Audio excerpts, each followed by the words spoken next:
Premesse, non una riunione politica né un vertice nel quale prendere una decisione. L'incontro che ha visto protagonisti 200 sindaci di tutto il Veneto è stato convocato dall'ANCI e dal suo presidente Mario Conte per un confronto tra primi cittadini chiamati ad affrontare il problema dell'accoglienza dei migranti, 3.500 quelli arrivati nelle ultime settimane, con la prospettiva di un'ulteriore ondata nelle prossime. Un confronto chiaro e schietto a partire dalle molteplici difficoltà che i comuni stanno affrontando nell'accoglienza dei profughi africani, afghani e ucraini.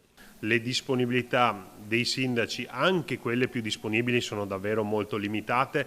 L'appello al governo è quello di agire su scala internazionale per mettere la parola fine a questi sbarchi, di trovare soluzioni alternative a questa distribuzione nel territorio.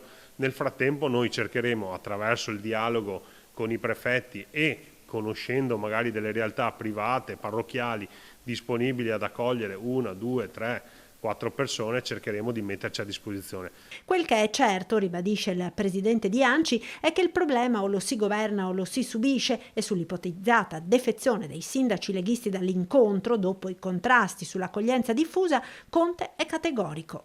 Non c'è stato nessun boicottaggio da parte della Lega, anzi molti sindaci leghisti erano presenti a questa riunione e li ringrazio. Poi mi sono confrontato nei giorni scorsi anche con il segretario Stefani, però la riunione di ieri non era politica, è una riunione amministrativa, tant'è che in premessa dell'incontro ho detto che non eravamo lì a fare una discussione politica per chi è a favore o chi contro l'accoglienza, per chi è a favore dei grandi centri o dell'accoglienza diffusa, ma eravamo lì per condividere la fotografia dello stato di fatto di questo periodo storico e soprattutto per assumere un atteggiamento responsabile a fronte di un'emergenza.